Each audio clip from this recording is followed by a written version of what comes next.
हे waiter, मेरे लिए एक और ड्रिंक लाओ। जी मैं वेटर नहीं हूँ, मेरा नाम लकी है और मैं भी इस बर्थडे पार्टी में गेस्ट हूँ। गेस्ट? और तुम अपना हुलिया देखा है? यहाँ के वेटर भी तुमसे स्मार्ट दिख रहे हैं। अभी सिक्योरिटी को बुलाता हूँ। नशे में डूबे उस आदमी की बात सुनकर लकी घबरा जाता है। लकी के पास अच्छे कपड़े नहीं थे, उसका पैंट भी एक जगह से फटा हुआ था, इसलिए उसने अपनी गर्लफ्रेंड डिम्पल को मना किया था कि रईसों की इस पार्टी में नहीं जाएगा, लेकिन डिम्पल जबरदस्ती उसे यहाँ लेकर आई थी। लकी भी नहीं चाहता था कि यहाँ कोई तमाशा खड़ा हो, इसलिए जाने से पहले वो डिम्पल को ढूंढने लगता है। डिम्पल एक जगह दिखती है, लकी उसकी तरफ तेजी से बढ़ता है। तभी वो नशे में डूबा हुआ आदमी डिम्पल के पास पहुँच जाता है और उसके गले मिलते हुए बोलता है, हेलो बेबी, कब आई?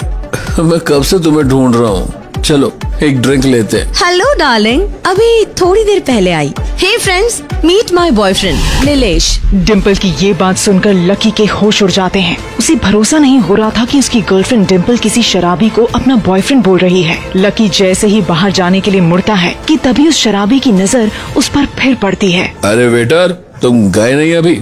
फ्रेंड्स, इस फटीचर को देखो, ये बोल रहा है त्यागी साहब की बर्थडे पार्टी में ये गेस्ट है। नीलेश की बात सुनकर सभी लकी पर हंसते हैं। इधर लकी अब 1 मिनट भी नहीं रुकना चाहता था, इसलिए डिम्पल से बोलता है, बेबी मैं जा रहा हूँ, जब तुम्हें घर जाना हो तो मुझे कॉल करना, रिसीव करने आ जाऊंगा। लकी की बात सुनकर वो शराबी नीलेश चौंक जाता है और डिम्पल से पूछता है, डिम्पल बेबी, क्या ये तुम्हें जानता है? नहीं, मुझे क्या पता कौन है ये फटीचर। अपनी गर्लफ्रेंड के मुंह से ये बात सुनकर लकी सन्न रह जाता है। वो समझ जाता है आज तक डिम्पल सिर्फ उसका इस्तेमाल कर रही थी। वो वापस जाने के लिए दुखी मन से जैसे ही मुड़ता है, तभी सिक्योरिटी गार्ड्स उसे पकड़ लेते हैं। इस कचरे को उठाकर बाहर फेंक दो, त्यागी साहब के बर्थडे में बिना बुलाया आ गया था। जैसे ही सिक्योरिटी लकी को पकड़ते हैं, उसी समय बर्थडे बॉय दीपक त्यागी पहुंच जाता है। दीपक त्यागी को देख डिम्पल और उसका नया बॉयफ्रेंड नीलेश दुम हिलाते हुए दौड़ पड़ते हैं। Happy birthday Tyagi ji. Happy birthday त्यागी साहब। त्यागी को देखकर इस आलीशान पार्टी के लगभग सभी गेस्ट हैप्पी बर्थडे विश करने लगते हैं। तभी त्यागी की नजर लकी पर पड़ती है। वो लकी को देखकर चौंक जाता है और दौड़ता हुआ उसके पास पहुंचता है। हे सिक्योरिटी,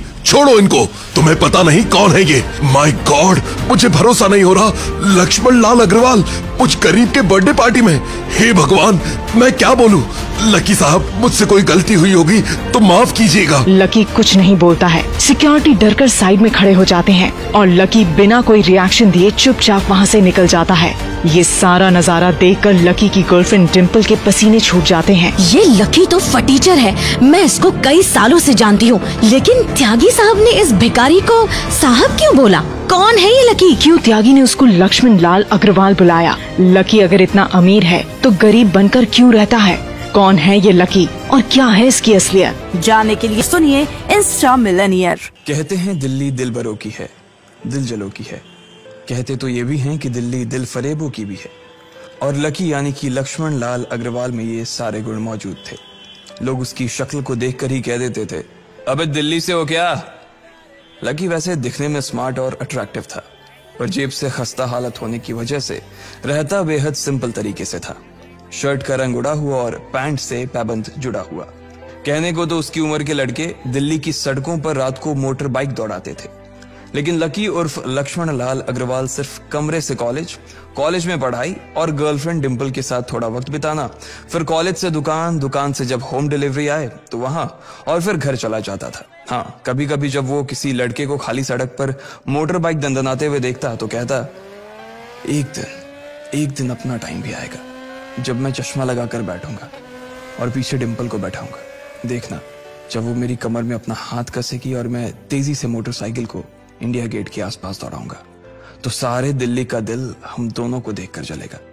दुकान में रखा हुआ बर्नॉल भी काम नहीं आएगा। लकी ने कहा और अपने हाथ में बर्नॉल की क्रीम को दबा दिया। जैसे ही उसने क्रीम को दबाया, उसका क्रीम बाहर आ गई। अबे गधे, क्या कर रहा है? वो कोई स्पंज की गेंद है क्या जो उसे दबा रहा है? दुकान के मालिक ने उससे फटकारते हुए कहा और उसके सर पर एक चपत लगा दी। Sorry sir. लकी ने अपना सिर बचाते हुए कहा। वो खरौल बाग में स्थित एक छोटी सी मेडिकल स्टोर पर काम करता था। उसकी दुकान का नाम था चमन मेडिकल स्टोर और उसके ओनर का नाम था चमन लाल। लकी पिछले 5 साल से इन्हीं की दुकान पर काम कर रहा था। यहाँ इस छोटी सी शॉप पर काम करना उसकी मजबूरी थी। लाइफ में कंगाली की वजह से उसे कॉलेज में पढ़ाई पूरी करने के लिए पार्ट टाइम जॉब करना था। उसने कई अच्छी जगह अच्छी तनख्वाह की नौकरी ढूंढी पर नहीं मिली और वो इस मेडिकल स्टोर पर ही अटक गया। गधे, अब इसके पैसे क्या तेरा बाप भरेगा? कटेगा। इसका पैसा भी तेरी तनख्वाह से कटेगा और एमआरपी से डबल रेट में कटेगा। चमन ने अपने दांतों को किचमिचाते हुए कहा। गुस्से की वजह से उसकी नाक फूल गई थी और लकी की सांसें। उसने घबराते हुए ओनर से पूछा, एमआरपी से डबल क्यों सर जी? ताकि अगली बार से ऐसी कोई हरकत करने से पहले तू डबल बार सोचे। चमन ने कहा और उसके हाथ से ट्यूब छीन ली। उसका जी तो चाह रहा था कि वो लकी की खोपड़ी पर एक और बार अपना हाथ साफ कर ले, लेकिन उससे पहले ही दुकान का फोन बजने लगा। फोन की घंटी बजते ही लकी को वहां से निकलने का मौका मिल गया और वो भागते हुए फोन उठाने के लिए चला गया। हेलो जी, करोल बाग के बेस्ट मेडिकल चमन मेडिकल स्टोर से बोल रहा हूं, बताइए क्या काम था? ये लकी की पेटेंट लाइन थी। चाहे कहीं से भी फोन आए, लेकिन उसे फोन पर बस यही बोलना था।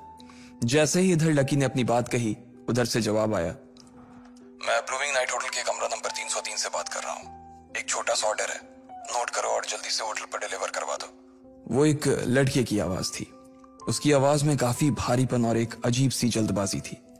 जैसे ही लकी ने वो आवाज सुनी, पता नहीं क्यों उसे वो आवाज जानी पहचानी सी लगी। जी सर, बताइए आपका क्या ऑर्डर है? हाँ तो लिखो, हार्ट प्ले के 2 पैकेट और 1 पैकेट टिश्यू। लकी जो कि अपना पेन लेकर खड़ा था, हार्ट प्ले का नाम सुनते ही झिझक गया। असल में हार्ट प्ले नाम का एक कंडोम आता था और इसलिए उसका नाम सुनते ही लकी शर्मा गया था। इतने साल से भी मेडिकल की स्टोर पर काम करने के बाद उसे इन चीजों का नाम सुनने में शर्म आती थी। हेलो भाई, लिखा कि नहीं लिखा? उस आदमी ने फिर से लकी से पूछा। जी सर, लिख लिया सर, लिख लिया। लकी ने खिसिया कर हंसते हुए कहा। लिख लिया तो फिर लेकर निकल, उस लड़के ने कहा। उसकी आवाज सुनकर ना जाने ऐसा क्यों लग रहा था कि वो बहुत बड़ा आदमी था। जी सर, मैं सर, लेकिन सर बाहर तो बारिश हो रही है, लकी ने कहा। उसने देखा कि बाहर बहुत तेज बारिश हो रही थी। उनकी दुकान के सामने पानी भर गया था और तेज हवाओं की वजह से चमन मेडिकल स्टोर का बोर्ड भी गिर गया था। लकी को लग रहा था कि वो इतनी तेज बारिश में अभी एकदम से तो नहीं निकल पाएगा, तो उसने उस लड़के को समझाते हुए कहा, सर मैं ऑर्डर तो ले आऊंगा पर थोड़ा टाइम लग जाएगा, बारिश थोड़ी थम जाए आप। इससे पहले कि वो कुछ आगे बोल पाता, फोन पर लड़का बोल पड़ा। तुम्हारे मालिक को पता है कि तुम मल्होत्रा जी के लड़के को मना कर रहे हो? हाँ पता है बारिश हो रही है, इसलिए सारा सामान अच्छे से थैली में पैक करके लाना और लेट नहीं होना चाहिए, समझे? उस लड़के ने कहा और इससे पहले कि लकी आगे कुछ कह पाता, उसने फोन काट दिया। उधर से लकी के दुकान का ओनर उसे घूर कर देखा जा रहा था। लकी के हाथ में पेन और पेपर देखकर ही वो समझ गया था कि उसके पास कोई ऑर्डर आया था। आज वैसे भी इतनी बरसात होने की वजह से सुबह से इक्का दुक्का ग्राहक ही दुकान पर आए थे। ऐसे में उसकी दुकान का मालिक एक भी ऑर्डर को छोड़ना नहीं चाहता था। वो लकी को देख रहा था और लकी बारिश की ओर देख रहा था। बारिश का बहाना नहीं चलेगा, जाना पड़ेगा, चमन लाल ने कहा। मैं बहाना नहीं कर रहा सर, थोड़ी बारिश धीमी हो जाए तो मैं चला जाऊंगा। अभी आप खुद ही देखिए कितनी तेज बारिश है। वो पता नहीं कोई मिस्टर मल्होत्रा का कोई बेटा कुछ ज्यादा ही जल्दी में था। मैं साइकिल से तो पहुंच नहीं पाऊंगा इतनी जल्दी, लकी ने उनकी ओर देखते हुए कहा। क्या कहा? मिस्टर मल्होत्रा जी का बेटा? तू मेरी दुकान बंद करवाएगा क्या? अभी क्या भी निकल उनका ऑर्डर लेके, वो हमारे बहुत पुराने कस्टमर है, चमन ने कहा। पर लकी ने कहा ही था कि चमन बोला। परवर कुछ नहीं, तू मेरी मोटरसाइकिल ले जा, उसने गुस्से में कहा। अरे सर जी, 200 के ऑर्डर में मुश्किल से 40 रुपए बचेंगे, इससे 3 गुने का तो पेट्रोल ही लग जाएगा, और अगर गाड़ी रास्ते में बंद हो गई तो अलग से खर्चा, लकी ने समझाते हुए कहा। वो जानता था कि उसका मालिक इन सब बातों पर ध्यान नहीं देने वाला। चमन लाल बोला, कोई बात नहीं, तू जा, चाहे जो हो जाए ग्राहक नाराज नहीं होना चाहिए, और वैसे भी वो मल्होत्रा जी का बेटा है। चमन लाल ने मोटरसाइकिल की चाबी लकी की ओर उछालते हुए कहा।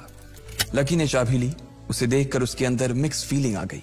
एक तो वो बहुत खुश हुआ कि बड़े दिनों बाद बाइक चलाने को मिलेगी, पर वहीं दूसरी तरफ दुखी इसलिए हुआ कि बाइक मिली भी तो ऐसी तेज बारिश में, अगर खराब हो गई तो इसकी चपत भी उसके सिर पर ही पड़ेगी।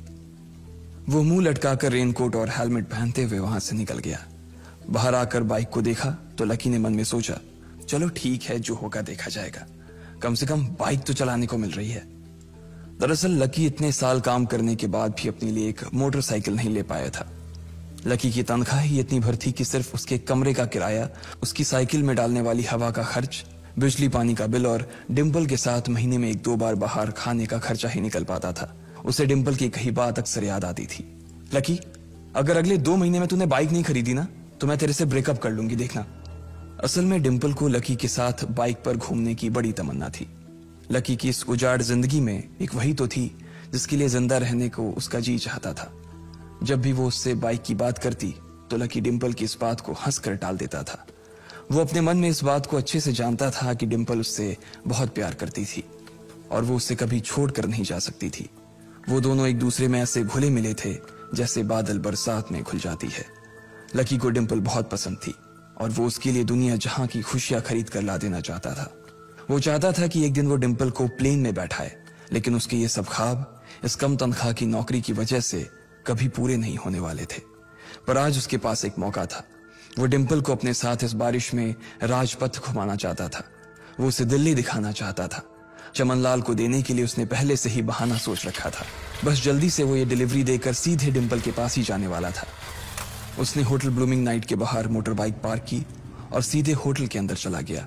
लकी ने रिसेप्शन पर पहुंचकर नमस्ते करते हुए रिसेप्शनिस्ट को बोला, जी मैं चमन मेडिकल स्टोर से आया हूं, रूम नंबर 303 का ऑर्डर था सर।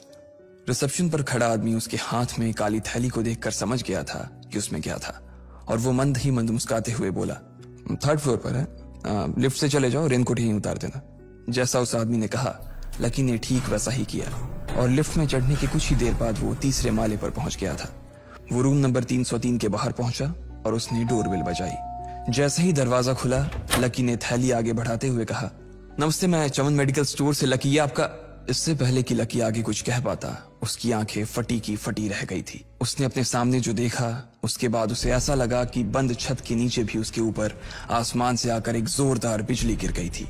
उसके सामने एक लड़की खड़ी थी। वो लड़की और कोई नहीं बल्कि उसकी गर्लफ्रेंड डिम्पल ही थी। उसने एक पर्पल कलर का नाइट गाउन पहन रखा था। उसके काले घने बाल गीले थे और उसने उन्हें अपने कंधे पर फैला रखा था। उसकी खुशबू से ही ये चीज साफ पता चल रही थी कि वो अभी अभी नहा कर आई थी। डिम्पल, तुम यहाँ क्या कर रही हो? लकी को अपनी आंखों पर विश्वास ही नहीं हो रहा था। उसने 2 बार अपनी पलकें झपका कर देखा, लेकिन दोनों बार ही उसे अपने सामने डिम्पल ही नजर आई। तुम यहाँ क्या मेरा पीछा करते हुए आए हो लकी? डिम्पल ने उल्टा उसी के ऊपर पलटवार करते हुए कहा। लकी को देखकर उसके दिल की धड़कन भी तेज हो गई थी। उसे उम्मीद नहीं थी कि लकी यहाँ आ जाएगा। उसने ना तो सुबह से उसे फोन किया था और ना ही उसके मैसेज का कोई जवाब दिया था। वो अपने मन में सोचकर बैठी थी कि वो अगले दिन खुद ही उससे मिलकर बोल देगी कि उसकी तबीयत खराब थी। डिम्पल बेबी, क्या हो गया? किससे बात कर रही हो? अचानक से एक गबरू जवान सा लड़का दरवाजे के पास आकर खड़ा हो गया था। उसने बनियान पहन रखी थी। लकी उसे पहचान गया था। साले राहुल के बच्चे, तेरी हिम्मत कैसे हुई मेरी डिम्पल को हाथ लगाने की? लकी ने जैसे ही राहुल को देखा उसके तन बदन में मानो आग सी लग गई थी। वो उसे इस वक्त इतना बुरा मारना चाहता था, इतना बुरा पीटना चाहता था जिसकी कोई हद सीमा नहीं थी। लकी जिस कॉलेज में पढ़ता था राहुल और डिम्पल भी उसी में पढ़ते थे और वो कॉलेज राहुल के फादर का ही था। डिम्पल ने राहुल के पिता की एक कंपनी में जॉब पकड़ ली थी और राहुल उस पर बहुत लाइन मारता था। लकी ने 1-2 बार डिम्पल को उससे दूर रहने के लिए भी कहा, लेकिन डिम्पल ने उसे यह कहकर टाल दिया था कि वो सिर्फ अच्छे दोस्त थे। आज भी इससे पहले कि वो आगे बढ़ता डिम्पल उन दोनों के बीच आ गई। रुक जाओ, डिम्पल ने गुस्से में कहा और लकी के सीने पर हाथ रखकर उसे रोक दिया। लकी लंबी सांसें ले रहा था और कुछ ही सांसों के बाद उसका गुस्सा शांत हो गया। अब डिम्पल के पास भी छुपाने के लिए कुछ नहीं था, इसलिए उसने लकी से कहा, लकी, आज से तुम्हारा और मेरा ब्रेकअप। ब्रेकअप? लकी के पैरों के नीचे से जमीन खिसक गई थी। उसकी आंखें नम हो गई। लकी को उसकी बातों पर विश्वास नहीं हो रहा था। उसने डिम्पल की ओर देखा और बोला, डिम्पल, हम पिछले 1 साल से एक दूसरे के साथ हैं और तुम हो कि मुझसे ब्रेकअप करना चाहती हो? अरे मैं तो तुम्हारे लिए नई बाइक लेने वाला था। चल रहने दे, आज ही याद आई है तुझे बाइक की। अरे तेरे पास मुझे बाहर घुमाने के लिए, खिलाने पिलाने के लिए पैसे तो है नहीं। तू कहां से लेगा बाइक? और अगर ले भी लेगा तो उसमें पेट्रोल कहां से डलवाएगा? तेरी 8,000 रुपए महीने की नौकरी, उसमें होगा ये सब? लोग हंसते हैं मेरे ऊपर जब मैं सरोजनी में तेरे साथ घूमती हूँ। मैं ऐसी लाइफ नहीं जीना चाहती लकी। मैं तेरी तरह गरीब नहीं रहना चाहती। तूने मुझे फंसाया था, उल्लू बनाया था तूने मुझे, इसलिए मैंने राहुल से मैचअप कर लिया है। आज से यही मेरा बॉयफ्रेंड है, डिम्पल ने गुस्से में कहा। अच्छा, तो बेबी ये है तुम्हारा वो बेकार सा एक्स बॉयफ्रेंड? राहुल ने पूछा और डिंपल के बगल में आकर खड़ा हो गया। फिर उसने लकी के हाथ से थैली उठाई और उसमें से हार्ड प्ले का पैकेट निकालकर उसे चिढ़ाने के लिए उसे हवा में लहराने लगा। बाप रे, इससे बदकिस्मत इंसान इस दुनिया में और कौन होगा? राहुल ने उसकी टांग खींचते हुए कहा। लकी के पास उसकी बात का कोई जवाब नहीं था। उसने गुस्से से डिंपल की ओर देखा और अपनी हाथों की मुट्ठी भींच ली। फिर वो वहां से निकल गया। अबे पैसे तो ले जा, सब कुछ फ्री में देता जाएगा क्या? राहुल ने जोर से ठहाके लगाते हुए कहा, लेकिन लकी बिना उसकी बात सुनते ही निकल गया। उसके दिमाग में डिंपल के कहे शब्द गूंज रहे थे।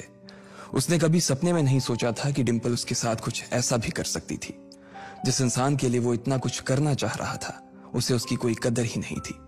लकी इतना हताश हो गया था कि बुरी तरह से रोने लगा। इस बार वो लिफ्ट से नहीं बल्कि सीढ़ियों से नीचे उतरा और एक ही एक सीढ़ी उतरने के साथ उसके आंसू आंखों से छलकते जा रहे थे। जब उसकी आवाज सुनकर कुछ लोग अपने कमरे से बाहर आए तो लकी ने तुरंत अपने आंसू पोंछे और तेजी से वहां से भाग गया। उसे जिंदगी में पहली बार प्यार हुआ था और पैसों की कमी की वजह से ना सिर्फ उसका प्यार बल्कि उसकी पूरी जिंदगी बर्बाद हो गई थी। लकी जैसे ही बाहर आया तो उसने देखा कि बाहर अंधेरा हो गया था। आसमान में तेज बिजली कड़की और बारिश जो थमी थी एकाएक फिर से झमाझम बरसने लगी। ये देख लकी के थमे हुए आंसू एक बार फिर से छलक गए। उसका दिल बुरी तरह से टूट चुका था, लेकिन उसे इस बात की खुशी भी हो रही थी। आखिर आज उसे डिंपल का असली चेहरा नजर आ गया था। वो तो उसके साथ घर बसाने की सोच रहा था, लेकिन अच्छा हुआ कि उसने पहले ही उसका घर बर्बाद होने से बचा लिया। लकी को दुख तो बहुत हो रहा था, पर उसे यह भी लग रहा था कि उसे आगे चलकर यही दुख उसे खुशी देने वाला था। लेकिन एक चीज थी जो लकी को परेशान कर रही थी, वो थी उसकी माली हालत। उसकी जेब इतनी तंग थी कि उसे फटी हुई जेब की पैंट पहनकर घूमना पड़ता था। कभी कभी तो लकी सिर्फ रोटी खाकर दिन काट लेता था। वो कब से कोशिश कर रहा था कि कोई अच्छा काम पकड़ सके, लेकिन उसे कोई काम देने को राजी नहीं था। उसने टूटे हुए दिल को दिलासा देते हुए मन में सोचा कि डिंपल पर खर्च होने वाले पैसे बच जाने से शायद उसके हालत सुधर जाएंगे। पर फिर भी वो रातों रात रईस नहीं हो जाने वाला था। उसने ऊपर आसमान की ओर देखा और जोर से चिल्लाया, अगर इतना ही अनलकी बनाना था तो फिर नाम लकी क्यों रखा भगवान? वो जितनी जोर से चिल्ला सकता था उतनी जोर से चिल्लाया। उसकी आवाज से आसपास खड़े लोग एक बार तो डर गए थे। लकी ऊपर ही देख रहा था और उसके आंसू बारिश के पानी के साथ मिल गए थे। जैसे ही वो फूट कर रोने को था, तभी उसके फोन पर एक मैसेज आया। जैसे ही लकी ने अपना फोन निकालकर उस मैसेज को पढ़ना शुरू किया, उसकी तो आंखें ही चमक गई। अचानक उसके आंसू हंसी में बदल गए और वो जोर जोर से वहीं सड़क पर नाचने लगा। उस मैसेज में लिखा था, परिवार की रिसर्च और परिवार के निर्णय के हिसाब से अग्रवाल परिवार का वारिस लक्ष्मण लाल अग्रवाल उर्फ लकी ने गरीबी अभ्यास की परीक्षा को पास कर लिया है और आज से ही वो उस जमीन और उस जायदाद का मालिक हो जाएगा जो परिवार ने उसके नाम कर रखी थी। उस मैसेज को पढ़ने के बाद भर बरसात में भी उसका चेहरा सूरज की तरह खिल उठा था। लकी ने इस मैसेज को पढ़कर खत्म किया ही था कि उसके फोन पर बारिश की बूंदें जमा होने लगी थीं। लकी ने थोड़ी देर की खुशी मनाने के बाद याद किया कि वो सच में गरीब नहीं था। असल में उसके परिवार ने उसे एक परीक्षा में डाल रखा था जिसका नाम था गरीबी अभ्यास परीक्षा। इस परीक्षा के तहत लकी को अग्रवाल खानदान में उसके नाम की जमीन और जायदाद पर तभी हक मिलने वाला था जब वो इस परीक्षा को पास कर लेता। अचानक से उसे याद आया कि वो गरीब नहीं था बल्कि गरीब होने की परीक्षा दे रहा था। हालांकि परीक्षा देते देते उसे 8 बरस हो चुके थे, इसलिए उसे एहसास होने लगा था कि वो कभी परीक्षा को पास ही नहीं कर पाएगा और हमेशा हमेशा के लिए गरीब ही रह जाएगा। अच्छा हुआ चली गई, अब मिलना कभी। लकी ने होटल की तीसरी मंजिल की ओर देखा और पानी के अंदर ही अपना पैर पटक दिया। वो डिंपल को कोस रहा था। उसने अपनी मोटरसाइकिल उठाई और फिर से चमन मेडिकल स्टोर जाने के लिए मुड़ने लगा। अगले दिन जब लकी की आंख खुली तो वो सीधा उठा और तैयार होकर शहर के सबसे बड़े बैंक न्यू सिटी बैंक पहुंच गया। न्यू सिटी बैंक न सिर्फ शहर का सबसे बड़ा बैंक था बल्कि वो सबसे अमीर बैंक भी था। वहां पर शहर के सबसे अमीर लोगों के ही पैसे जमा किए जाते थे। लकी वहां पैसे को निकलवाने के लिए जा रहा था। New city bank south Delhi में बसा हुआ था और उसके दरवाजे के बाहर महंगी से महंगी गाड़ी खड़ी थी। भाई, अब इसमें से कौन सी नई गाड़ी लेगा? लकी ने मन ही मन सोचा। उसे यकीन नहीं हो रहा था कि कल तक तो वो एक मोटरसाइकिल तक नहीं खरीद पा रहा था और आज वो एक कार, और वो भी इतनी महंगी कार खरीदने की सोच रहा था। फिर उसने अपनी नजर गाड़ी पर से हटाई और बैंक के अंदर जाने लगा। उसने देखा कि बाहर बहुत भीड़ थी और महंगे से महंगे कपड़े पहने लोग बैंक के अंदर जा रहे थे। कहाँ दवाओं की बदबू और कहाँ ये खुशबू। उसने एक बहुत ही गहरी सांस के अंदर ज्यादा से ज्यादा खुशबू को समेटने की कोशिश करते हुए अपने मन में सोचा, लेकिन अगले ही पल उसके मन में संकोच पैदा हो गया था। रातों रात लकी की किस्मत तो बदल गई थी, लेकिन उसके कपड़े नहीं बदल पाए थे। इतने बड़े बैंक में वो वही कपड़े पहनकर आ गया था जो वो अक्सर अपने काम पर पहन कर जाता था। पैसे लेते ही ना सबसे पहले नए कपड़े खरीदने हैं, लकी ने अपने आप से कहा और फिर बैंक के अंदर दाखिल होने लगा। जैसे ही उसने दरवाजे को धक्का दिया, उसे आवाज आई, आउच! लकी थोड़ा सा हड़बड़ी में दिखाई दे रहा था और इस जल्दबाजी के चक्कर में वो एक लंबे बाल वाली लड़की से जा टकराया था जो कि उसके बगल में ही चल रही थी। माफ करना, मैं आपको देख नहीं पाया, सॉरी। लकी ने तुरंत उससे हाथ जोड़कर माफी मांगते हुए कहा। उस लड़की ने इतने अच्छे कपड़े पहन रखे थे कि उसे देखकर ही लग रहा था कि वो किसी अमीर घराने की लड़की थी, इसलिए सॉरी बोलते वक्त ना चाहते हुए भी लकी के हाथ उसके सामने जुड़ गए थे। लेकिन जब उस लड़की ने लकी के कपड़े और उसके हुलिये को देखा तो उसने अपनी नाक बहुत सिकोड़ ली। वो लगभग हर रोज इस बैंक में आया और जाया करती थी, लेकिन उसने आज तक इस बैंक के अंदर लकी जैसे फटीचर आदमी को घुसते हुए नहीं देखा था। उसके बालों में से आंवले के तेल की गंध आ रही थी। उसने गुस्से भरी नजरों से लकी की ओर देखा और बोली, क्यों नहीं देख पाए? मैं क्या ट्रांसपेरेंट हूं? तुम्हें इतनी बड़ी लड़की दिखाई नहीं देती? इससे पहले कि बात आगे बढ़ती, उस लड़की ने देखा कि इस बैंक की मैनेजर यास्मीन पटेल उन दोनों की ओर बढ़ी चली आ रही है। उसने भी लकी को देखकर वैसी ही शक्ल बनाई थी जैसी शक्ल उस लंबी लड़की ने बनाई थी। I am so sorry miss, आपको कहीं लगी तो नहीं? यास्मीन ने उस लड़की से पूछा और फिर घिन्न भरी नजरों से लकी की ओर देखने लगी। लकी तमतमाती आंखों से उन दोनों को देखा जा रहा था। वो जानता था कि उसने इतनी जोर से भी दरवाजा नहीं खोला कि उसे चोट लग जाए, लेकिन असल में उसे यह मालूम नहीं था कि वो लोग उसे नहीं बल्कि उसके कपड़े को देख रहे थे। यास्मीन ने लकी को ऊपर से नीचे तक देखा और ना जाने उसके मन में क्यों शक पैदा हो गया। क्या आप मुझे बता सकते हैं कि आप यहाँ पर किस काम से आए हैं? यास्मीन ने बड़ी मुश्किल से अपने चेहरे पर एक मुस्कान लाते हुए कहा। वो उसका हुलिया देखकर ही समझ गई थी कि वो यहाँ का कस्टमर तो नहीं था। लकी ने अपने आप को संभाला और कहा, हाँ वो मैं अपना पैसा निकलवाने के लिए आया था।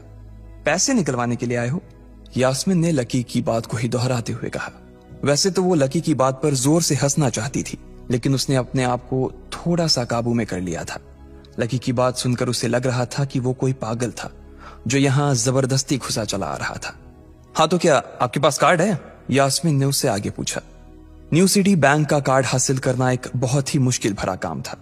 अगर किसी को भी उस बैंक का कार्ड लेना था तो सबसे पहले उस आदमी को अपने खाते में कम से कम 5 लाख रुपए जमा करवा कर रखने पड़ते थे, तब जाकर उसे कहीं कार्ड मिलता था। लेकिन लकी तो पहली बार ही यहां आ रहा था, इसलिए उसके पास कार्ड होने की कोई संभावना ही नहीं थी। लकी जब यास्मीन के सवाल का जवाब नहीं दे पाया तो यास्मीन ने फिर उससे पूछा, मैं पूछ रही हूं कि आपके पास कार्ड है? वो समझ गई थी कि लकी पागल ही था जो कहीं से भागकर सीधा उनके बैंक में आ गया था। कार्ड नहीं मेरे पास। लकी ने उसके सवाल का जवाब दिया और वो फिर इधर उधर देखने लगा। जैसे ही उस लंबे बालों वाली लड़की ने लकी का जवाब सुना तो वो खिलखिलाकर हंस पड़ी। यास्मीन को तो सिर्फ लग रहा था कि वो पागल है, लेकिन वो लड़की तो अपने मन में मान चुकी थी कि यह लड़का कोई पागल ही है जो कहीं झोपड़ पट्टी से यहाँ आ गया है। इससे पहले कि आगे कोई कुछ कह पाता, उस लंबे बालों वाली लड़की के पिता वहां आ गए और बोले, चलो बेटी। उनके हाथों में कुछ कागजात थे। लकी ने देखा कि उन्होंने महंगा सा सूट पहन रखा था। उस लड़की ने यास्मीन के दोनों हाथों को पकड़ा और बोली, यास्मीन देखो, अगर इस तरह के सड़क छाप लोग तुम्हारे बैंक में ऐसे ही घुसते चले आए ना और बाकी कस्टमर्स को परेशान करने लगे तो तुम्हारे बैंक की इमेज और उसके शेयर्स दोनों को काफी नुकसान होगा। एक मैनेजर होने के नाते तुम्हें इन सब चीजों का ध्यान रखना चाहिए। मुझे उम्मीद है कि आगे मेरे साथ ऐसा कुछ नहीं होगा। उस लड़की ने कहा और अपने पिता के साथ बैंक के बाहर चली गई। अपना ध्यान रखना कोयल मैडम, मैनेजर ने उसकी गाड़ी तक छोड़ने के लिए आते हुए कहा। आज तो वो बाल बाल बच गई थी। कोयल और उसके पिता इस बैंक के सबसे पुराने और सबसे वफादार कस्टमर्स थे। अगर आज यास्मीन उन्हें नाराज कर देती और वो उसके बैंक से अपना खाता बंद करवा देते तो शायद यास्मीन की नौकरी तक जा सकती थी। और यह सब हो रहा था उस पागल लकी की वजह से। इसे जल्द से जल्द यहां से भगाना पड़ेगा। यास्मीन ने अपने आप से कहा और फिर बैंक के अंदर आने लगी। यास्मीन उसे अपने बैंक से बाहर निकालने के तरीके के बारे में सोच रही थी, मगर जैसे ही वो बैंक में दाखिल हुई उसने देखा कि लकी वहां था ही नहीं। अरे अब ये कहां चला गया, उसने अपने आप से पूछा। वो इधर उधर देखने लगी लेकिन लकी वहां भी नहीं था। यास्मीन को अच्छे से पता था कि वो उसके सामने तो बाहर नहीं निकला था, इसका मतलब था कि वो बैंक के अंदर ही था, लेकिन यास्मीन उसे ढूंढ नहीं पा रही थी।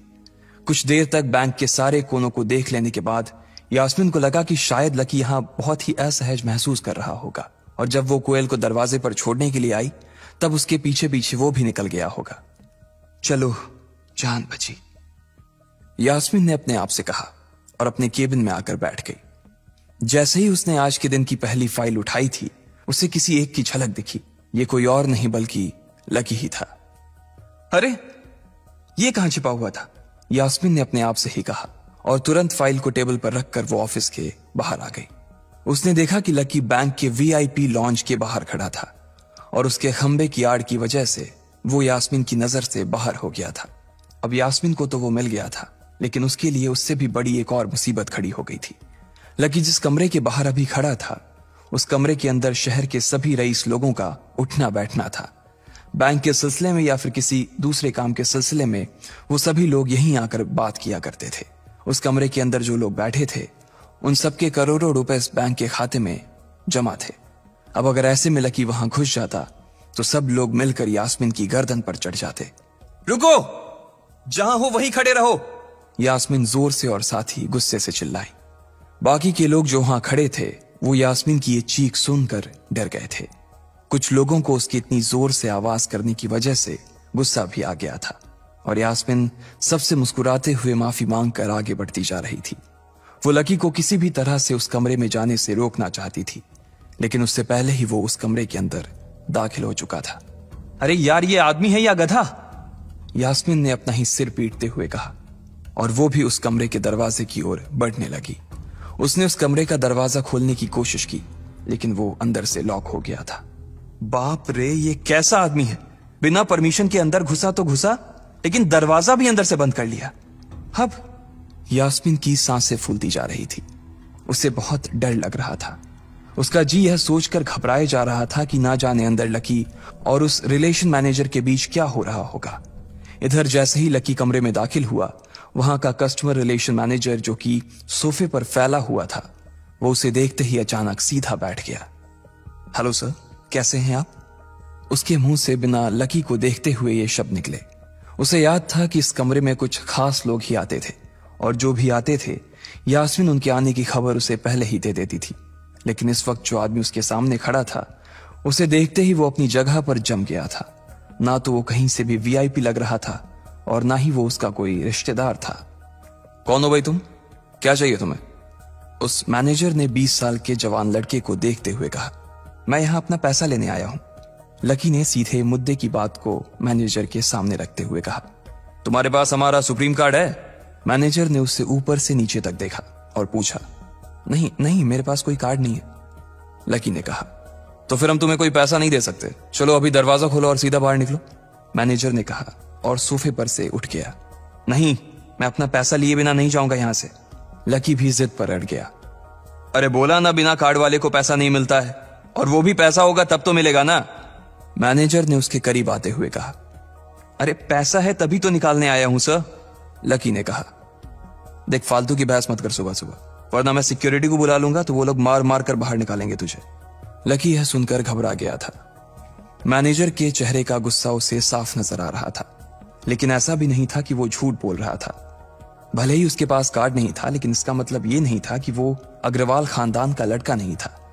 जैसे जैसे मैनेजर उसकी ओर बढ़ता चला जा रहा था लकी का डर भी बढ़ता जा रहा था। मैनेजर को लग रहा था कि वो कोई संकी था और वो उसे धक्का मारकर बाहर निकालने के लिए आगे बढ़ ही रहा था कि अचानक घबराए हुए लकी के दिमाग में एक आइडिया आया। फिंगरप्रिंट, उसने अपना अंगूठा कमरे में मौजूद उस मैनेजर के सामने उठाते हुए कहा। फिंगरप्रिंट? कौन सा फिंगरप्रिंट? मैनेजर ने चौंकते हुए पूछा। अरे आपने कहा ना कि आपको कार्ड चाहिए, पर मेरे पास कार्ड नहीं है, फिंगरप्रिंट है, और मुझे मालूम है कि आपके यहां फिंगरप्रिंट से भी पैसे निकलते हैं। यह कहते ही लकी ने एक राहत की सांस ली थी, लेकिन मैनेजर को यह समझ नहीं आ रहा था कि आखिर लकी को फिंगरप्रिंट की जानकारी मिली कैसे।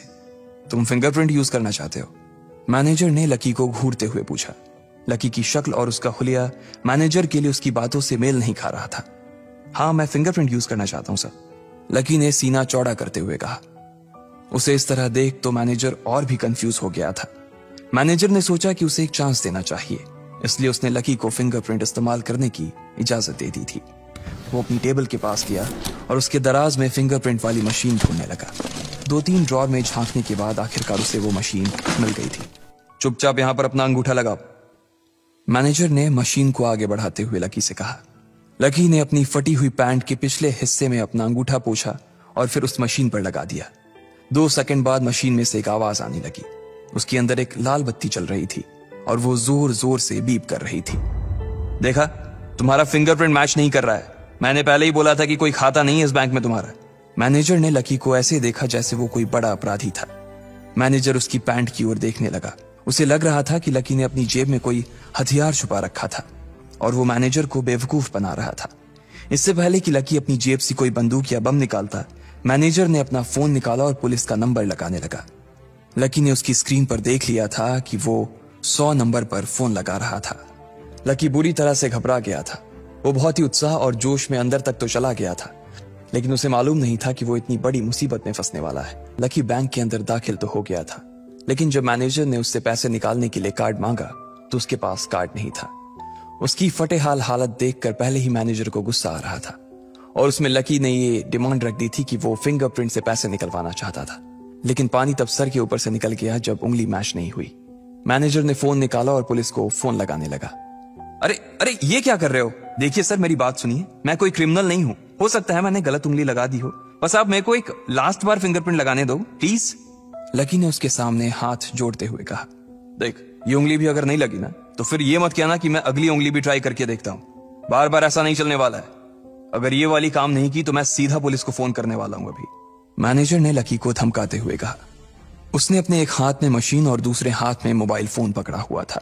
उसने अपनी स्क्रीन पर पुलिस का नंबर खोल रखा था और उसका अंगूठा हरे बटन पर ही टिका हुआ था। इधर लकी ने अपने सीधे हाथ की उंगली को अपने पैंट से साफ किया और भगवान का नाम लेकर उसे उस मशीन पर लगा दिया। जैसे ही उसकी उंगली उस मशीन पर पड़ी, अब की बार फिर मशीन से एक आवाज आई और वो चमक कर हरी हो उठी। तभी मैनेजर के मोबाइल पर एक मैसेज आया। मैनेजर ने उस मैसेज को पढ़ना शुरू किया। Verification successful. खाता 1, नाम लक्ष्मण लाल अग्रवाल, खाता नंबर 01104। जैसे ही मैनेजर ने इस मैसेज को देखा, उसकी आंखें फटी की फटी रह गई थी। उस मशीन पर चमकती लाइट को देखते हुए लकी की आंखें भी चमक आई थी। लकी उस हरी बत्ती को देखते ही झूम उठा था और फिर उसने मैनेजर को घूर कर देखा। उसके दिमाग में वो सारी बातें चल रही थी जो मैनेजर उससे अभी थोड़ी देर पहले सुना रहा था। इधर मैनेजर ने उसके आगे हाथ जोड़े और खिसिया कर हंसते हुए कहा, लक्ष्मण सर, प्लीज मुझे माफ कर देना सर। मैं इस ब्रांच में नया आया हूँ और इसलिए मुझे मालूम नहीं था कि आप कौन हो। मैं इस ब्रांच का कस्टमर मैनेजर शशिकांत वर्मा हूँ। प्लीज आगे भी मेरा ध्यान रखना सर, प्लीज। Sorry sir. हाँ ठीक है, तो मुझे ये बताओ कि मेरे खाते में कितने पैसे रखे हुए हैं, लकी ने कहा और वो अब सोफे पर बैठ गया। मैनेजर उसके सामने ही खड़ा हुआ था और उसके खाते की जानकारी अपने फोन पर ही निकाल रहा था। उसने अपने फोन पर इधर उधर कुछ उंगलियां चलाई और बोला, हो गया सर, आपके खाते में इस वक्त 90,80,70,650 रुपए रखे हुए हैं सर। शशिकांत के खुद के होश इतनी बड़ी रकम को देखने के बाद उड़ गए थे। उसे विश्वास नहीं हो रहा था कि इस आदमी के खाते में इतना पैसा भी हो सकता था। लकी की शक्ल देखकर तो यही लग रहा था कि उसकी उम्र 20 से 22 साल से ज्यादा नहीं थी। ऐसे में अगर उसके खाते में इतना सारा पैसा रखा हुआ था तो ये वाकई बहुत बड़ी बात थी। शशिकांत अपने मन में ये सोच रहा था कि दुनिया के 99% लोग ही अपनी पूरी जिंदगी काम करने के बाद भी इतना पैसा नहीं कमा सकते थे जितना कि लकी के खाते में इतनी छोटी सी उम्र में रखा हुआ था। लेकिन लकी ने इधर जब उसके फोन में अपने खाते पर पड़ी हुई जानकारी को देखा तो उसे कुछ अजीब सा लगा। उसे लग रहा था कि उसे तुरंत इतने पैसों के हिसाब से अब अपनी जिंदगी को ढालने की कोशिश करनी शुरू कर देनी चाहिए, वरना उसके साथ वही होने वाला था जो आज बैंक में उसके साथ हुआ था। अरे सर, खाते में पैसे के अलावा और भी चीजें हैं जो मैं आपको बताना चाहता हूं सर। मैनेजर ने फिर से अपनी फोन पर उंगलियां फिराई और बोला, सर एक तो आपके खाते में एक फरारी जुड़ी हुई दिखा रहा है सर। इसके अलावा आपके खाते में 2 किलो सोने की 100 ईंटें रखी हुई हैं, 5 किलो सोने की 20 ईंटें, पिकासो की 3 असली पेंटिंग है, 20 हीरे हैं 24 कैरेट के और भी बहुत कुछ है सर। मैनेजर ने हाफते हुए और अपने पसीने साफ करते हुए कहा। इतना सारा धन देखने के बाद शशिकांत की आंखें तो बाहर ही निकल आई थी। उसने कभी लकी जितना अमीर आदमी अपनी जिंदगी में नहीं देखा था। जितना पैसा और सोना और जायदाद उसके पास था, उसका 10% भी इस ब्रांच में किसी और के पास नहीं था। ठीक है, चलो मुझे एक कार्ड दे दो तुम। लकी ने अपने दोनों हाथों को अपने सिर के पीछे रखते हुए कहा। जी सर, मैं अभी आपके लिए एक नया कार्ड बनवा देता हूं सर, मुझे बस 10 मिनट दीजिए सर, बस 10 मिनट, शशिकांत ने कहा और फिर लकी के सामने ही निकल गया। जितनी देर में लकी ने अपने फोन पर फिर से उस मैसेज को खोलकर देखा, उतनी ही देर में मैनेजर उसके लिए एक चमकता हुआ सुप्रीम कार्ड लेकर उसके सामने आ गया था। लेकिन उस कार्ड को देखने के बाद ना जाने क्यों मैनेजर को ऐसा लग रहा था कि यह कार्ड लकी की संपत्ति के आगे कुछ भी नहीं था। फिर भी मैनेजर इसमें कुछ नहीं कर सकता था, क्योंकि वो जानता था कि उसके पास इस ब्रांच में इससे बड़ा और कोई कार्ड नहीं था। इसलिए फिलहाल वो लकी को यही दे सकता था। उसने उस कार्ड पर लकी का पूरा नाम लक्ष्मण लाल अग्रवाल गुदवा दिया था। लीजिए सर आपका कार्ड, पासवर्ड वगैरह सर आपको ईमेल पे मिल जाएगा, शशिकांत ने मुस्कुराते हुए कहा और वो लकी के सामने हाथ बांधकर खड़ा हो गया। इधर लकी ने उस कार्ड को उलट पलट कर देखा और फिर अपनी जगह से खड़ा होकर वो बाहर निकलने लगा।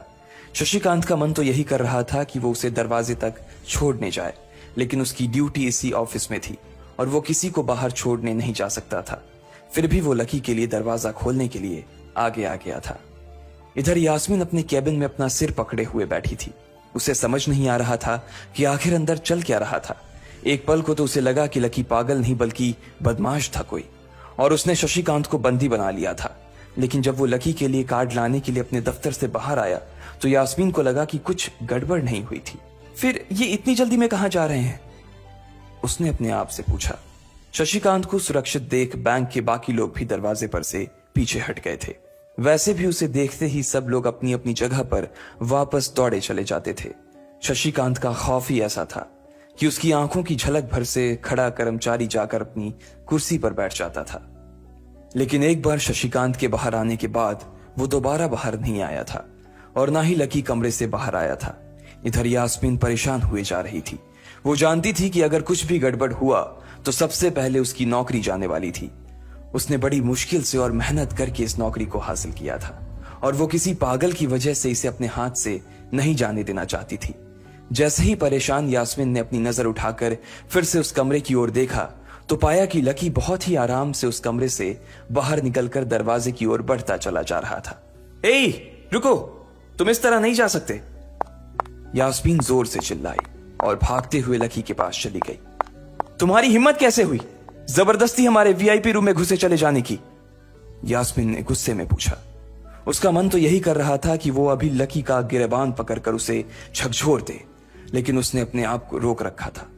मैंने पहले भी कहा था ना आपसे, मैं यहां सिर्फ अपना पैसा लेने आया था और कुछ नहीं, लकी ने कहा और मुस्कुराने लगा।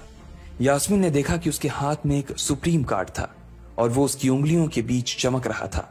यास्मीन के दिमाग में आया कि लकी ने यह कार्ड कहीं अंदर से चुरा तो नहीं लिया, और इससे पहले कि वो यहां से चोरी करके भागता, यास्मीन जोर से चिल्लाई, सिक्योरिटी सिक्योरिटी। उसकी आवाज को सुनते ही 2 बंदूक वाले गार्ड भागे भागे यास्मीन के पास आ गए। ये चोरी करके भाग रहा है, पकड़ो इसे। लकी ने जब यास्मीन के मुंह से ये बात सुनी तो उसके कान खड़े हो गए। इससे पहले कि वो वहां से अपनी जान बचाकर भाग पाता, सिक्योरिटी वालों ने उसे धर दबोच लिया था और फिर उसकी जेब टटोलने लगे थे। इधर यास्मीन ने देखा कि उस सुप्रीम कार्ड पर उसने अपना नाम भी गुदवा लिया था। तुम्हारी इतनी हिम्मत कि तुमने शशिकांत सर को डरा कर अपना नाम भी लिखवा लिया इस पर, इसकी जेब चेक करो, यास्मीन ने गुस्से से कहा। दोनों में से एक गार्ड लकी की जेब टटोलने लगा था। लकी की समझ में नहीं आ रहा था कि आखिर ये लड़की उससे समझ क्या रही थी। अगर उसे उसके खाते या इसकी संपत्ति या सिर्फ इसके परिवार के बारे में भी पता चल जाता तो भी यास्मीन उसके पैरों में गिर जाती। इससे पहले कि लकी अपनी सफाई में कुछ कह पाता, एक गार्ड बोला, मैडम, इसकी जेब में तो कुछ नहीं है, बल्कि फटी हुई जेब है इसकी। तभी उसकी बात सुनकर दूसरे सिपाही ने कहा, मैडम, हो सकता है कि इसी जेब में चाकू रख कर लाया हो और उसको निकालते वक्त उसी चाकू से इसकी जेब फट गई होगी। मुझे तो ऐसा ही लग रहा है। दूसरे सिपाही ने अपनी लड़खड़ाती जबान में बोला, अरे पागल हो क्या? ये सब आप लोग क्या बोल रहे हो? शशिका! इससे पहले कि लकी आके कुछ बोल पाता, एक गार्ड ने उसके दोनों हाथों को मरोड़ दिया था। इधर यास्मीन अपने मन में सोच रही थी कि अगर वो चाकू लाया था तो फिर वो चला कहां गया था। बाप रे! अचानक से यास्मीन की आंखें बड़ी सी हो गई थी। उसे लगा कि लकी ने उस चाकू से शशिकांत का खून कर दिया था।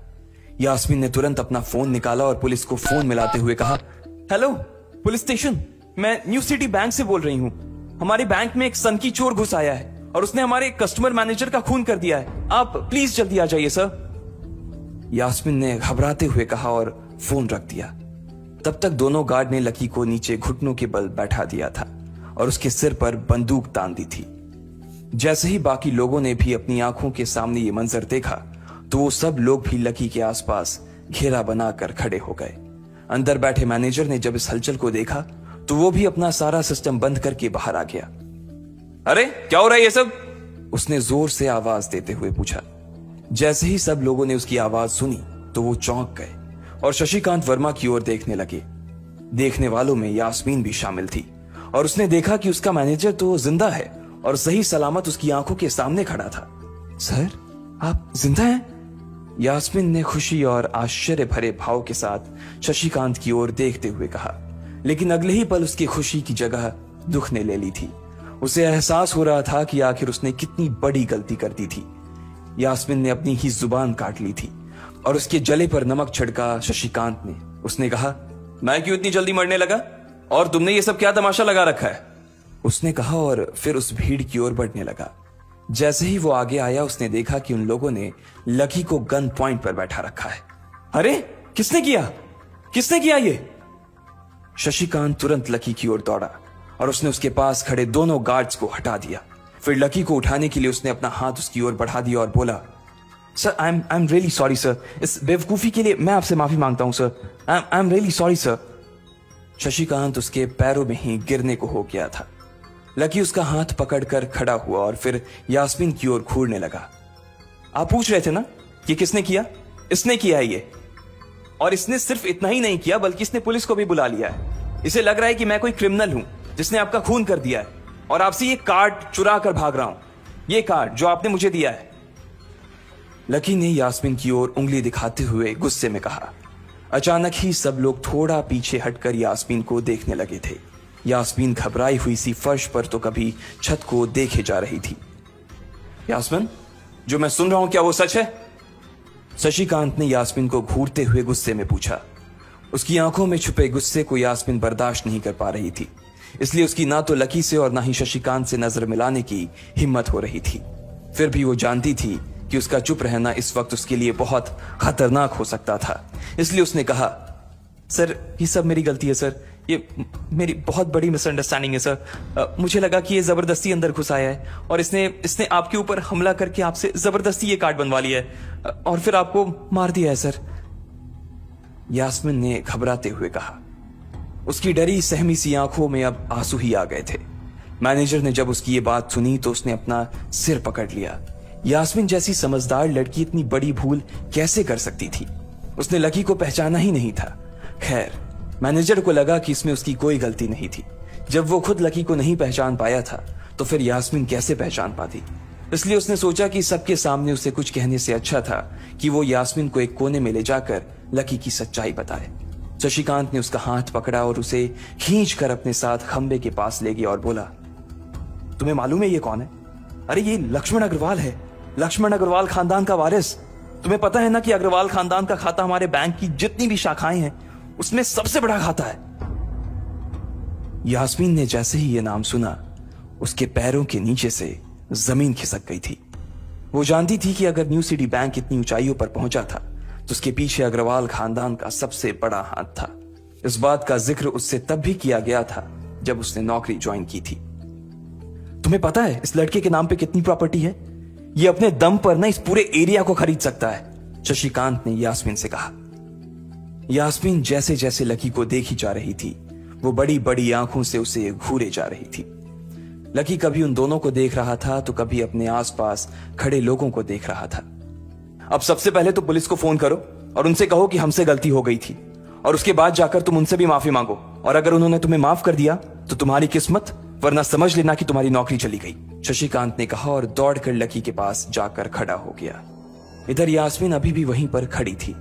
अभी अभी जो शशिकांत उसे बता कर गया था वो यास्मीन पचा नहीं पा रही थी। उसे लग रहा था कि इसमें उसकी कोई गलती नहीं थी, लेकिन कोई उसकी सुनने वाला नहीं था। बैंक उस छोटी सी मैनेजर के चक्कर में अपने सबसे बड़े कस्टमर को छोड़ने वाला तो नहीं था। अब मेरे पास और कोई रास्ता नहीं बचा है, यास्मीन ने निराश होते हुए अपने आप से कहा, और फिर अपनी जेब से फोन निकालकर पुलिस थाने में फोन लगाया।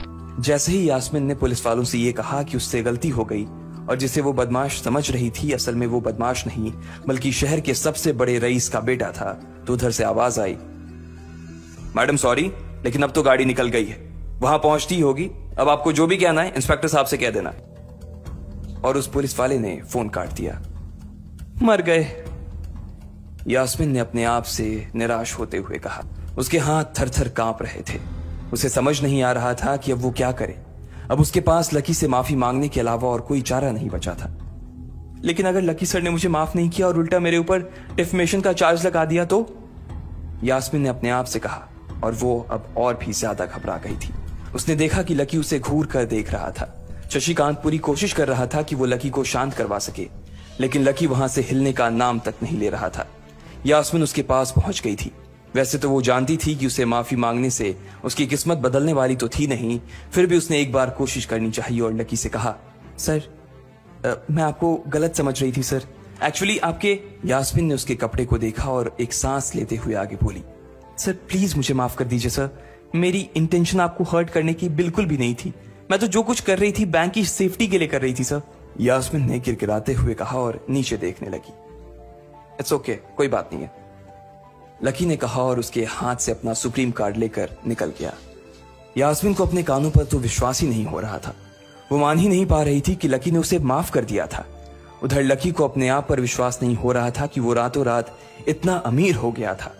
आखिर लकी इतने पैसों का क्या करने वाला था। लकी न्यू सिटी बैंक से अपना सुप्रीम कार्ड लेकर निकल रहा था। असल में उसे क्लास में जाने में देर हो रही थी, इसलिए वो बिना यास्मीन से कुछ कहे या उसे सबक सिखाए वहां से निकल गया था। लकी दिल्ली यूनिवर्सिटी के ही एक कॉलेज में पढ़ता था। जैसे ही वो कॉलेज के अंदर दाखिल हुआ, उसके पैर एक कीचड़ से भरे गड्ढे में पड़ गए। ओह शिट, उसने अपने आप से कहा और अपने जूतों को पास की सड़क पर साफ करने लगा। वो कॉलेज एडमिनिस्ट्रेशन के दफ्तर की ओर देखकर उसे कोस रहा था। कॉलेज की सड़कों पर इतने सारे गड्ढे हो गए थे, लेकिन वो लोग एक भी गड्ढा नहीं भरवा रहे थे। जब भी लकी इस चीज की कंप्लेन करने के लिए वहां जाता तो वो इसे ये कह देते कि फंड ही नहीं है। उसने जैसे तैसे अपना जूता तो साफ कर लिया था, लेकिन वो अपनी पैंट पर लगे कीचड़ के दाग को साफ नहीं कर पाया था।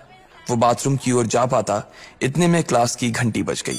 वो भागते हुए क्लास में पहुंचा। उसने दरवाजे के बाहर से ही देखा कि प्रोफेसर कमलनाथ मिश्रा पोडियम पर आ गए थे और उन्होंने आज के लेक्चर की शुरुआत भी कर दी थी। जैसे ही उनकी नजर बाहर खड़े लकी पर पड़ी तो उनकी आंखें निराशा से भर आई। इधर लकी का सिर भी शर्म से झुक गया था और उसे अंदर ही अंदर बुरा लग रहा था। कॉलेज में जितने भी प्रोफेसर थे उनमें से कमलनाथ जी को लकी सबसे ज्यादा पसंद करता था। बाकी प्रोफेसर ये बात जानते थे कि लकी पढ़ाई के साथ साथ जॉब भी करता था, इसलिए उसका पढ़ाई में ध्यान नहीं था, इसलिए वो भी लकी के ऊपर ज्यादा ध्यान नहीं देते थे। कुछ लोग तो पूरी क्लास के सामने उसका मजाक भी उड़ाते थे, लेकिन सिर्फ कमलनाथ जी ही ऐसे प्रोफेसर थे जो उसके साथ बराबरी का व्यवहार करते थे। लकी बिना कुछ कहे वैसे ही अपना सिर नीचे झुकाए क्लास में दाखिल हो गया। जैसे ही उसके पैर क्लास में पड़े, सभी लोग उसकी ओर देखने लगे। अबे ये फटीचर कब से लेट आने लगा? सूरज पश्चिम से उग सकता है, लेकिन ये कभी लेट नहीं हो सकता। आज क्या हो गया इसे? एक लड़के ने लकी को चिढ़ाते हुए कहा। अबे यार इसकी पैंट तो देख, कितनी गंदी है। भाई क्लास में लड़कियां भी होती हैं, कम से कम कपड़े तो ढंग से पहन के आ यार।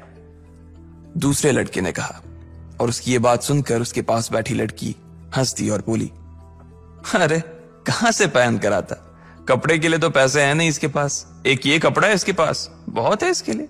क्लास में बैठे सभी लोगों ने लकी के ऊपर फफ्तियां कसनी शुरू कर दी थी। हर कोई उसके ऊपर कुछ न कुछ कहे जा रहा था। ऐसा नहीं था कि लकी ये सब आज ही सुन रहा था। इस तरह की फफ्तियों का सामना वो रोज करता था। रोज उसे ऐसी बातें सुनकर बुरा भी लगता था और आज भी उसने अपना सिर नीचे तो झुका लिया था, लेकिन आज उसके चेहरे पर एक मुस्कान थी। इन लोगों को पता नहीं था कि यह अनलकी आज कितना लकी होकर आ रहा है। जैसे ही क्लास में बैठे बच्चों का शोर बढ़ने लगा, उधर से कमलनाथ जी ने चिल्लाते हुए कहा, आपस में बात करना बंद करो। अगर तुम लोग इस तरह बात करते रहोगे तो मैं आगे नहीं पढ़ाऊंगा। सभी लोग शांत होकर उनकी बात सुनने लग गए। तब तक लकी भी अपनी कुर्सी पर जाकर बैठ गया था। कमलनाथ जी ने फिर से पढ़ाना शुरू किया और पढ़ाते पढ़ाते ना जाने क्यों उनकी नजर बार बार लकी की ओर जा रही थी। लकी को समझ नहीं आ रहा था कि कमलनाथ जी ऐसा जानबूझकर कर रहे थे। उनकी आंखों को देखकर ऐसा लग रहा था कि उनमें लकी के लिए ढेर सारा गुस्सा भरा हुआ था। उसे ऐसा लग रहा था कि शायद वो अपने प्रोफेसर की उम्मीदों पर खरा नहीं उतर रहा था। थोड़ी ही देर में कमलनाथ जी की क्लास खत्म हो गई। बच्चों, आज की क्लास यही खत्म होती है। कल आप सबको क्या काम करके लाना है वो मैंने यहाँ लिख दिया है। कल मिलते हैं आप सबसे। कमलनाथ जी ने कहा और क्लास के बाहर चले गए। जैसे ही वो बाहर गए, पीछे वाले दरवाजे से किसी की आवाज आई, डिंपल। जैसे ही वो आवाज सबके कानों में पड़ी, सब लोग क्लास के पीछे वाले दरवाजे की ओर देखने लगे। वहां कोई और नहीं बल्कि डिंपल का नया बॉयफ्रेंड राहुल खड़ा था। ये लोग राहुल को अच्छी तरह से जानते थे। राहुल ने दरवाजे से झांक कर देखा तो वहां कोई नहीं था। वो धीरे धीरे कमरे में दाखिल हुआ और सीधा डिंपल के पास चला गया। डिंपल खिड़की के पास बैठी हुई थी। जैसे ही राहुल उसके पास पहुंचा, डिंपल ने अपने हाथ उसकी गर्दन में किसी हार की तरह डाल दिए और उसकी बाहों में झूम उठी। उधर राहुल ने भी डिंपल को सबके सामने चूम लिया था। ये नजारा देखते ही सबकी नजरें लकी के ऊपर जा टिकी। सबको अभी तक तो यही पता था कि डिंपल लकी की गर्लफ्रेंड है। किसी को इस बात की खबर नहीं थी कि उन दोनों का ब्रेकअप हो गया था। डिंपल को राहुल की बाहों में देखकर लकी के तन बदन में आग तो लग गई थी, लेकिन फिर भी वो शांत होकर वहीं बैठा हुआ था और उसने अपने गुस्से पर काबू कर लिया था। अरे भाई लकी, क्या हो रहा है ये सब?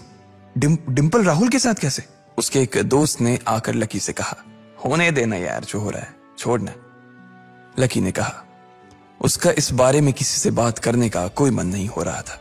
अरे भाई, तुझे पता है वो राहुल कितना चालू आदमी है। अभी तक इस कॉलेज की 5 लड़कियों को फंसा चुका है और ये डिंपल छठी है। लकी के दोस्त प्रीतम ने उससे कहा। उसकी ये बात सुनते ही लकी ने प्रीतम को घूर कर देखा। प्रीतम को लगा कि लकी को उसकी बात का बुरा लगा था, लेकिन अगले ही पल वो उसे देखकर मुस्कुराया और बोला, कोई बात नहीं भाई, सबकी अपनी अपनी लाइफ है। ये कहकर लकी डिंपल की ओर देखने लगा, जो कि राहुल की बाहों में इतरा रही थी। वो जानती नहीं थी कि लकी चाहता तो यहीं खड़े खड़े राहुल और उसके पिता को उनके कारोबार समेत खरीद सकता था। उधर जैसे ही राहुल और डिंपल की नजर भी लकी पर पड़ी तो वो जानबूझकर उसे छेड़ने के लिए उसके सामने से गुजरने लगे। अच्छा लकी, सुनना जरा। अचानक से डिंपल लकी के सामने रुकी और बोली। उसने अभी भी राहुल की कमर में अपना एक हाथ डाल रखा था। फिर उसने अपने दूसरे हाथ से अपना मोबाइल निकाला और उसका कवर खोलकर लकी के मुंह पर फेंक दिया और बोली, अब क्योंकि मैं तुम्हारे साथ नहीं हूं, इसलिए मुझे तुम्हारे इस बेकार से कवर की कोई जरूरत नहीं है। इसे तुम अपने पास रख सकते हो।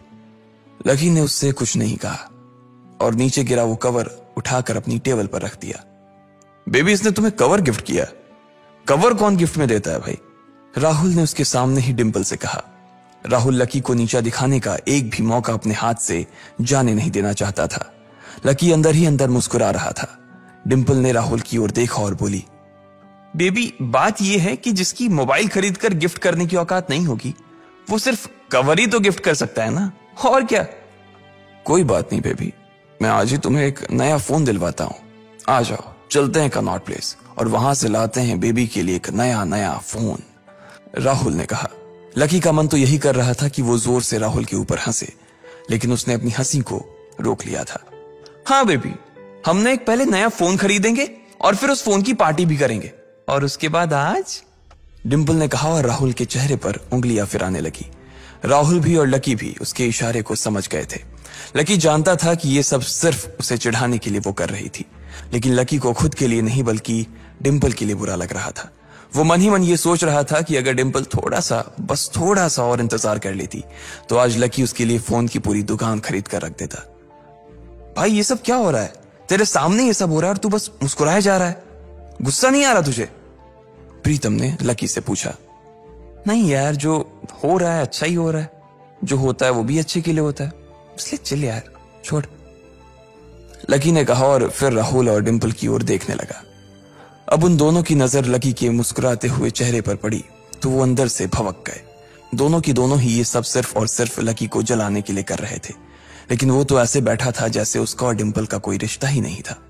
जब अपनी इस बातों का लकी के ऊपर कोई असर होता नहीं दिखा तो डिंपल राहुल से बोली, बेबी चलो यहां से। बेबी नहीं बेबी, हबी।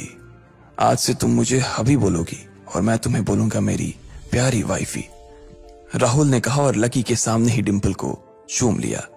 ये देखते ही लकी थोड़ा सा जल भून तो गया और उसका जवाब भी वो राहुल को देना चाहता था, इसलिए उसने कहा, डिंपल ये सब क्यों कर रही हो तुम? क्या दिखाना चाहती हो इससे? लकी को डिंपल का ऐसा रूप देखकर उसी के लिए बुरा लग रहा था। राहुल की किसी बात का तो लकी के ऊपर कोई असर ही नहीं हुआ, लेकिन लकी की इस बात का राहुल को जरूर बुरा लग गया था। उसने गुस्से से अपनी नाक फुलाते हुए कहा, ओए फटीचर, ज्यादा बकवास करने की जरूरत नहीं है। आज के बाद अगर तूने मेरी डिंपल के बारे में कुछ कहा या उसकी तरफ आंख उठाकर भी देखा ना तो मैं राजपथ पर तेरी परेड करवा दूंगा। रहने दे भाई, उसकी जरूरत नहीं पड़ेगी। मैं खराब चीज ना तो देखता हूं और ना ही उसके बारे में बात करता हूं। लकी ने कहा और फिर से प्रीतम की ओर देखकर हंसने लगा। जिस तरह से लकी आज राहुल के मुंह पर जवाब फेंक कर मार रहा था, प्रीतम को तो विश्वास ही नहीं हो रहा था कि ये वही लकी है जो उसका दोस्त हुआ करता था। उधर राहुल उसका जवाब सुनकर गुस्से से लबरेज हो रहा था। वो लकी को सबक सिखाने के लिए अपना घूंसा तान कर उसकी दिशा में बढ़ा ही रहा था कि इतना ही में पीछे से एक लड़की की आवाज आई, डिंपल। सब लोगों ने फिर से उस आवाज की ओर देखा। वहां पर एक थोड़े छोटे कद की लड़की खड़ी थी और वो गुस्से से डिंपल की ओर देख रही थी। उसकी आंखों पर चश्मा लगा था और उसके बाल खुले हुए थे। अब तू हद से आगे बढ़ती जा रही है डिंपल। लकी जैसे लड़के को छोड़कर तू इस एक नंबर के लफंगे लड़के के साथ पड़ी है। तुझे तो कॉलेज के किसी गड्ढे में जाकर डूब मरना चाहिए। साक्षी, क्या कह रही है तू? जुबान संभाल अपनी। डिंपल ने कहा, राहुल के बारे में बुराई नहीं बल्कि लकी के बारे में अच्छी बातें सुनकर डिंपल का मन खराब हो गया था।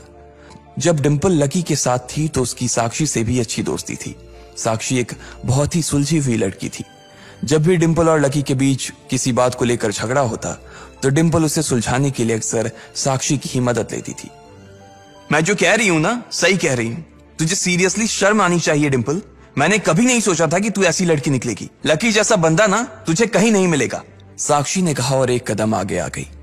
इधर लकी ने देखा कि साक्षी की बात सुनते ही राहुल के कान खड़े हो गए थे, लेकिन वो सच बोल रही थी इसलिए राहुल भी कुछ नहीं कर सकता था। साक्षी लकी के पास आकर खड़ी हुई और बोली, तू इतनी जल्दी कैसे भूल गई यार? लकी तेरे लिए हर टफ टाइम में खड़ा रहा था। जब भी तू बीमार होती थी और तेरे खड़े होने की भी हालत नहीं होती थी तो बेचारा तेरे लिए खाना बनाता था, तेरे कपड़े धोता था और तो और तेरे लिए दवाई तक लेके आता था। तुझे याद है ना जब हम हिमाचल घूमने गए थे और तेरे पैर में मोच आ गई थी तो ये बेचारा अपनी नौकरी छोड़कर भागा भागा रात में हमारे पास आ गया था। इतना प्यार किया इसने तुझसे और तू इसे छोड़कर जा रही है। साक्षी ने कहा। अपने लिए साक्षी के मुंह से इतना सब कुछ सुन लेने के बाद लकी ने अपनी गर्दन नीचे झुका ली थी। उसे डिंपल के साथ बिताए वो सारे लम्हे याद आ रहे थे। वो डिंपल के ऊपर जान छिड़कता था। उसका बस चलता तो वो डिंपल को अपनी हथेलियों पर लेकर घूमता। भले ही उस वक्त उसके पास पैसे नहीं थे, लेकिन वो फिर भी डिंपल की छोटी सी छोटी डिमांड को पूरा करने के लिए अपनी जान लगा देता था। जो कवर डिंपल ने उसके मुंह पर फेंक कर मारा था, वो कवर को खरीदने के लिए लकी ने 3 दिन तक ओवर टाइम किया था। लकी को जैसे ही ये सब याद आया, उसकी पलकों की कोरे भींग गई थी। इधर साक्षी की बात पूरी नहीं हुई थी। उसने आगे कहा, अरे ये लकी अपनी छोटी सी सैलरी में से भी रोज तेरे गोलगप्पे के लिए पैसे निकाल लेता था। तुझे नहीं पता है, मुझे पता है कि आज भी एक बाइक खरीदने के लिए बंदा तेरे लिए पैसे जुटा रहा था। रोज दाल और रोटी खा रहा है सिर्फ इसलिए ताकि तुझे बाइक पर घुमा सके, और तू ऐसे आदमी को नीचा दिखाने की कोशिश कर रही है। ये सब सुनकर डिंपल का चेहरा ही बुझ गया था।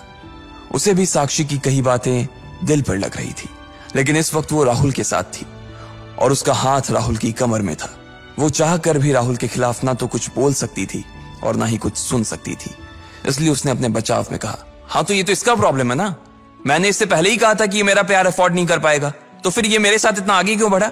आज अगर मैं चीज सैंडविच खा सकती हूं तो फिर मैं बिना घी वाली रोटी क्यों खाऊं? लकी डिंपल की ये बात सब सुन रहा था और उससे पहले कि वो कुछ जवाब देता, अचानक ही उसका फोन बज उठा। उसने मोबाइल निकाल कर देखा तो पाया कि किसी अनजान नंबर से उसे फोन आया था। साक्षी और डिंपल के बीच हो रही बहस के बीच ही लकी फोन उठाने के लिए वहां से निकल गया। देखा कितनी बदतमीजी से उठ के चला गया। चलो अभी डिम्पल ने राहुल के हाथ को कसकर पकड़ा और निकल गई। इधर फोन पर लकी कुछ बोलता उससे पहले ही दूसरी तरफ से आवाज आई, बहुत हो गया लक्ष्मण, अब बस घर आ जा जल्दी से। यह आवाज सुनते ही लकी एक पल में उसे पहचान गया था। उसके दिमाग से डिम्पल के सारे ख्यालात चले गए थे और सिर्फ उस आवाज को सुनकर ही उसकी आंखें भीग आई थी। आखिर किसकी थी वो आवाज? किसका फोन आया था लकी को जो उसका घर पर इंतजार कर रहा था? क्यों आखिर लकी की आंखें भीग आई थी? और आगे की कहानी जानने के लिए सुनते रहें लखपति, सिर्फ पॉकेट FM पर।